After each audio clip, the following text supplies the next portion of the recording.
যে মাছটা খেতে বারণ করা হয় সেই মাছটা ওখানে রান্না হবে। তো এই খাবার খাবে রুগী, ছবিটা তুলেছেন, যখন তখন ভেঙে পড়বে, ডাক্তারবাবুরাই মরবে। 7 লক্ষ টাকার জল সত্র, তার নিজস্ব কোনো পাম্প বসায়নি। আর 7 লক্ষ টাকাটা কিসে খরচা করেছে সেটা ওকে জানাতে হবে আগে সরকার। পানি কিসের জন্য? টাকা ইনকামের জায়গা। আজকে একটা ঘর করছে, এখানে ঘরের যা অবস্থা, এখানে বিএমএস জানে না, অথচ এখানে ছাদ ঢালাই হয়ে যাচ্ছে। এবারে সেই ছাদের যে ম্যাটেরিয়াল সেটাও নিম্নমানের। তো কখন ভেঙে পড়বে, কার ঘরে পড়বে, এই কন্ট্রাক্টটা তো নিয়ে পালিয়ে যাবে, কিন্তু মরবে কে? সাধারণ মানুষ, রুগী মরবে। This channel does not promote any violent, harmful, or illegal activities. All content provided by this channel is meant for an educational purpose only. Pandua গ্রামীণ হাসপাতালে আকস্মিক পরিদর্শনে বিধায়ক তুষার মজুমদার। পরিষেবা ও পরিকাঠামো নিয়ে তীব্র ক্ষোভ। পান্ডুয়া গ্রামীণ হাসপাতালে আকস্মিক পরিদর্শনে এসে হাসপাতালে পরিকাঠামো, খাদ্যের মান এবং চলমান নির্মাণ কাজ নিয়ে তীব্র অসন্তোষ প্রকাশ করলেন বিধায়ক তুষার মজুমদার। পূর্ব নির্ধারিত কোনো কর্মসূচি ছাড়াই হাসপাতাল পরিদর্শনে এসে তিনি হাসপাতালের বিভিন্ন বিভাগের বাস্তব চিত্র খতিয়ে দেখেন। হাসপাতালে প্রবেশ করেই একের পর এক ওয়ার্ড, চিকিৎসা কক্ষ এবং অন্যান্য পরিষেবা সংক্রান্ত অংশ ঘুরে দেখেন বিধায়ক। পরিদর্শন চলাকালীন হাসপাতালের একাধিক ভবনের অবস্থা দেখে তিনি ক্ষোভ প্রকাশ করেন। তার অভিযোগ, ভবনের বিভিন্ন অংশ এতটাই জরাজীর্ণ যে কোনো মুহূর্তে তা ভেঙে পড়ে চিকিৎসক, স্বাস্থ্যকর্মী এবং রোগীদের প্রাণহানির কারণও ঘটাতে পারে। এরপর তিনি হাসপাতালের রান্নাঘর বা কিচেন পরিদর্শন করেন। সেখানে খাদ্য প্রস্তুতির মান, ব্যবহৃত সামগ্রী নিয়ে প্রশ্ন তোলেন। বিধায়কের দাবি, যে খাদ্য সামগ্রী রোগীদের জন্য উপযুক্ত নয় তা দিয়েই রান্না করা হচ্ছে। নিম্নমানের খাদ্য সামগ্রীর সরবরাহ করা হচ্ছে হাসপাতালে। কিচেন পরিদর্শনের পর হাসপাতাল চত্বরে নির্মিত একটি জলছত্র নিয়েও সরব হন তিনি। তার অভিযোগ, জেলা পরিষদের প্রায় 7 লক্ষ টাকা ব্যয়ে তৈরি এই জলছত্রে প্রয়োজনীয় পরিকাঠামোর অভাব রয়েছে। এত টাকা খরচের পরেও প্রকল্পের মান এবং কার্যকারিতা নিয়ে প্রশ্ন তোলেন তিনি। পরিদর্শনের সময় হাসপাতালের সামনে নির্মীয়মান নতুন ওয়েটিং রুমও তার নজরে আসে। উল্লেখ্য, এই ওয়েটিং রুমটি সাংসদ রচনা ব্যানার্জির সাংসদ তহবিল থেকে নির্মিত হচ্ছে। কয়েকদিন আগেই সাংসদ নিজে এর উদ্বোধন করেছিলেন। নির্মাণ কাজ চলাকালীন বিধায়ক সরাসরি মই বেয়ে ছাদে উঠে কাজের মান পরীক্ষা করেন। সেখানে ব্যবহৃত নির্মাণ সামগ্রী নিয়েও অসন্তোষ প্রকাশ করেন তিনি। বলেন, যে জায়গায় প্রতিদিন বহু রোগী এবং তাদের পরিবার অপেক্ষা করবেন, সেখানে নিম্নমানের সামগ্রী ব্যবহার করা হলে ভবিষ্যতে দুর্ঘটনার আশঙ্কা থেকেই যায়। যদি কারো মাথার উপর ভেঙে পড়ে, তার দায় কে নেবে? অন্যদিকে এই বিষয়ে হাসপাতালের বিএমও জানান, খাদ্য সামগ্রীর বরাদ্দ দীর্ঘদিন ধরেই অপরিবর্তিত রয়েছে। তার কথায়, আগের সময় যে বরাদ্দ ছিল বর্তমানে সেটাই চলছে।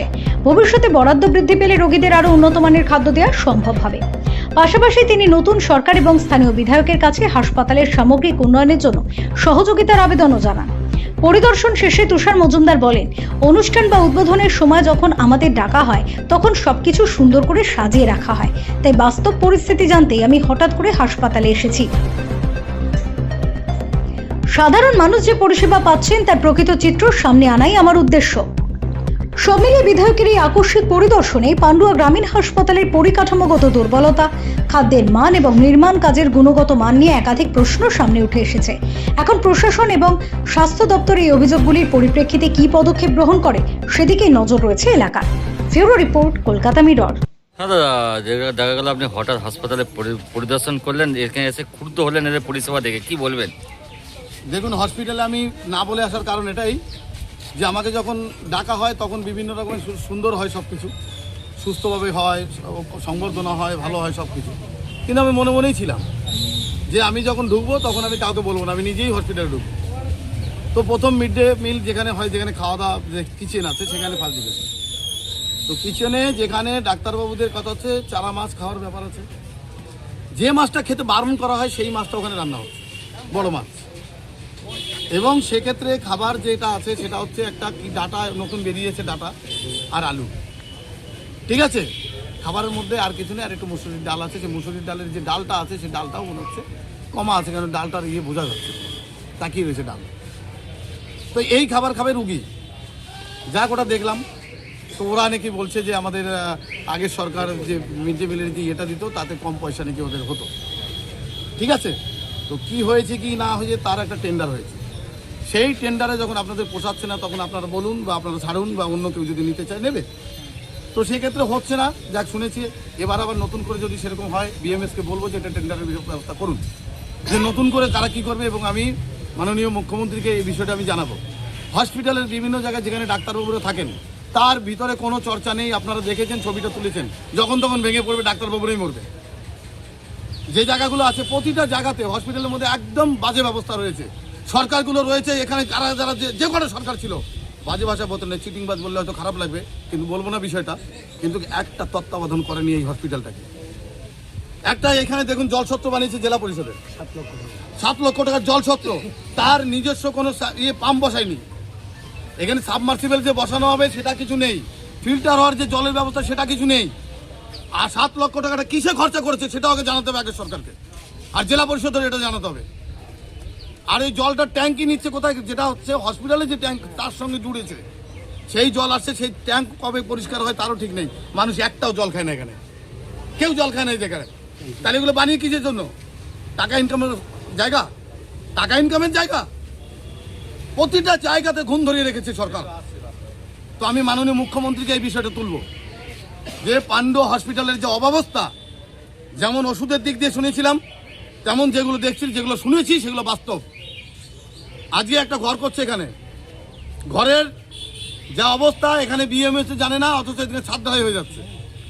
এবারে সেই ছাদের যে ম্যাটেরিয়াল সেটাও নিম্নমানের। তো কখন ভেঙে পড়বে, কার ঘরে পড়বে, তো এই কন্ট্রাক্টটা তো নিয়ে পালিয়ে যাবে। কিন্তু মরবে কে? সাধারণ মানুষ, রুগী মরবে। লাভটা কি আছে বলুন? বলুন কার লাভ? তাহলে শুধু ব্যবসার জন্যই চলে কি সমাজ? যে আমার যাতে আখেরি লাভ হবে সেটাই সমাজ? সমাজের জন্য কেউ ভাববে না? যেখানে রুগী আছে বিভিন্ন জায়গায় দেখা যাচ্ছে ঘরের মধ্যে ছোট ছোট ঘর, এই ঘরের মধ্যে স্টাফ রয়েছে, স্টাফটা যেখানে রয়েছে একটা ওয়াশরুমের ব্যবস্থা করা দরকার ছিল, সিস্টেম ওয়াশরুমের ব্যবস্থা নেই। সামান্য একটু জানলাটা খুলে ওখানটার দরজা করে পেছনে একটা টয়লেটের জায়গা করে দিলে তারা ভালোভাবে থাকতে পারে, সেটাও করেনি, কিচ্ছু করেনি। যা খুশি তাই কাজ হয়েছে হসপিটালে।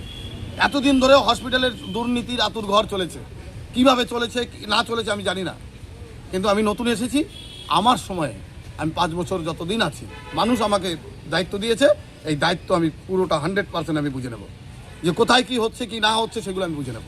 সবে শুরু হয়েছে, এরপরে বাড়বে। আমার মুখ্যমন্ত্রী যেভাবে আমাদের দায়িত্ব দিয়েছে আমরা সেইভাবে লড়াই করব। এক কথা, একটাই কাজ। বলছি দেখা গেল এখানে যে ওয়েটিং রুমটা যেটা হচ্ছে, এখানে কোনো একটা বোর্ড দেওয়া থাকে যে কাজ হওয়ার, সেই বোর্ডটাও দেখা গেল। আরেকটা বিষয়, যে ওয়েটিং রুমটা হয়েছে এই জায়গায় দেখা যাচ্ছে কি, যে কোনো কাজ হলে, যে গভর্নমেন্টের কাজ হোক, যার লটারি কাজ হোক, তার একটা বোর্ড বসানো হয়, যে এই বোর্ডটা বসিয়ে যে এত টাকার এত স্কিম আছে, এই জিনিসগুলো আছে, এত মেটেরিয়ালস আছে, সের একটা স্কিম হয়, তার মধ্যে একটা ওইখানে ফলক পড়ে। কিন্তু সেই ফলকও পড়েনি, অথচ কাজ হচ্ছে। মানুষ কি বলবে? তারপরে যখন ফলকটা বসাবে, কাজ করে চলে যাবে, তারপরে মানুষ কাকে ধরবে? মানে রাজনীতি আর চালাকি কিভাবে চলছে আপনারা কল্পনা করে পারবেন না। তো এই পাণ্ডুতে আরও কিছু আছে, সবে শুরু হয়েছে হসপিটাল দিয়ে, এরপরে শুরু হবে পুকুর ভরাট নিয়ে। বিভিন্ন জায়গায় পুকুর ভরাট করে যে ঘরগুলো করেছে, যারা ইমারত বসিয়ে রেখেছে, তারাও সাবধান থাকুন। আপনাদের ওই পুকুর ভরাটকে কীভাবে কাগজ হলো, কোন বিএলওকে কী দেওয়া হয়েছে, বিএলও যাবে কোর্টে, বিএলও কোর্টে যেতে হবে, এবং কিভাবে কি কাজ হয়েছে, পাণ্ডুর মধ্যে দুর্নীতি কে কোথায় আছে, মাথা অটোমেটিক চলে আসবে। আপনাদের আজকে এলাকার বিধায়ক পান্ডুয়া গ্রামীণ হাসপাতালে পরিদর্শন করে হঠাৎ করে দেখ একগুচ্ছ অভিযোগ তোলে। যেমন বলে রুগীদের যে খাবার দেওয়া হয়, নিম্নমানের খাবার দেওয়া হয়, হাসপাতালের যে পরিকাঠামো, যে ঘরগুলো আছে, ঘরগুলোর অবস্থা খুব খারাপ। তার সাথে সাথে হাসপাতালের সামনে একটা ওয়েটিং রুম হচ্ছে, সেটারও তিনি অনিয়মের অভিযোগ তোলে। পাশাপাশি একটা জলের আছে, সেটা নিয়ে অভিযোগ তোলেন। কি বলবেন এটা নিয়ে আপনি? দেখুন, প্রথমত হচ্ছে খাবারের যে ব্যাপারটা, খাবারের ব্যাপারটা নিয়ে দীর্ঘদিন ধরেই অনেক জায়গা থেকেই অনেক রকম অভিযোগ এসেছে, ঠিক আছে, এবং আমি সেটা সমাধান করার চেষ্টা করতে গিয়ে যেটা পেয়েছি, আমি যারা খাবার পাই, সেলফ হেল্প গ্রুপ যারা আমরা রিক্রুট হয় SDON থেকে, আমি ওদের সঙ্গে কথা বলে যেটা দেখলাম, ওদের বক্তব্য যে 55 টাকা সারাদিনের মিল, তার মধ্যে সকালে হচ্ছে ডিম, দুধ, কলা, পাউরুটি, এর জন্য হচ্ছে 12 টাকা বরাদ্দ, দুপুরে হচ্ছে মাছ, ডাল, সবজি, ভাত, রাতের বেলা হচ্ছে ডিম, সবজি, ভাত। এই যে শিডিউল খাবারের, এইটা হচ্ছে 2005 না কত সালে, আমি সঠিক জানি না। তো সেই আপডেটটা আজ অবধি, যেহেতু জিনিসপত্রের দাম বেড়েছে, এখনও হচ্ছে ওটাকে আপডেট করা হয়নি। ওটা বাড়ালে ওরা বলছে যে আমরা খাবারটা ঠিকঠাকভাবে করতে পারবো। আমি অন্যান্য ব্লকের সঙ্গেও কথা বলেছি, সব ব্লকেই এখন এরকমই অবস্থা।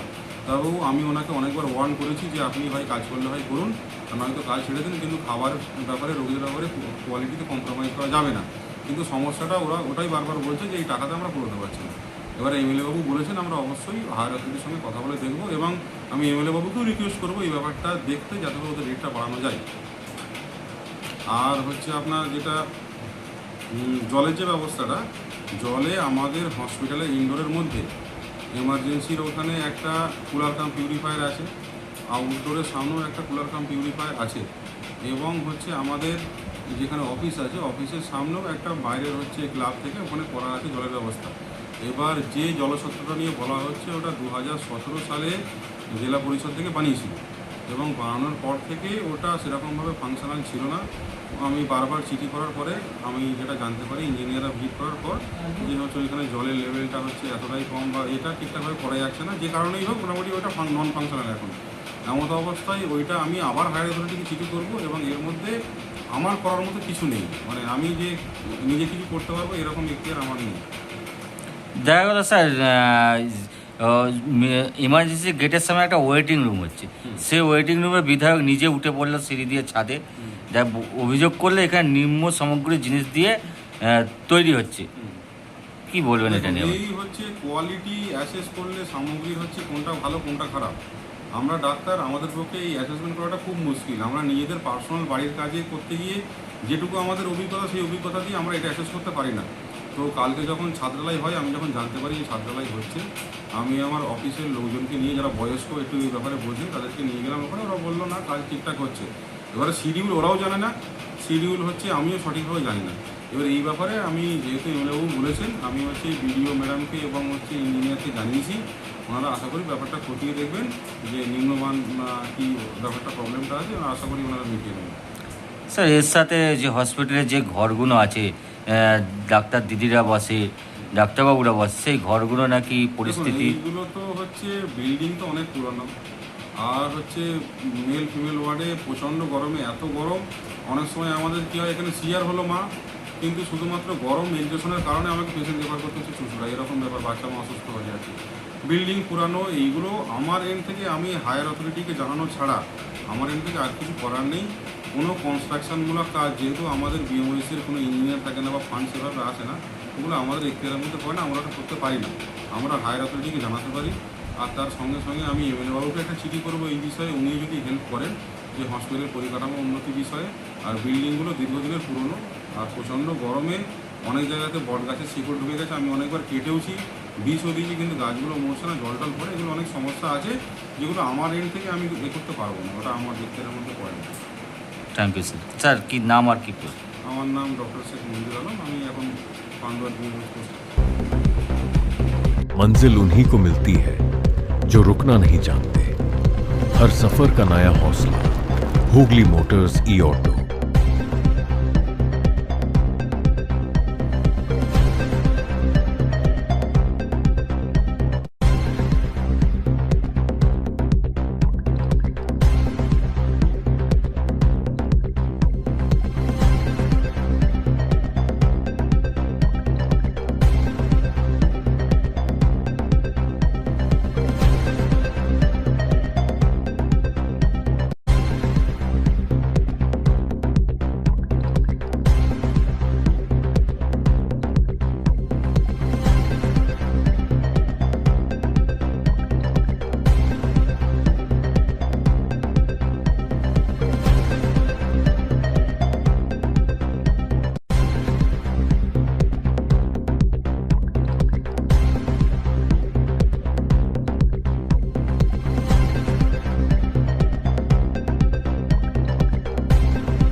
Enjoy a weekend at Vedam, the paradise of peace. A home away from home.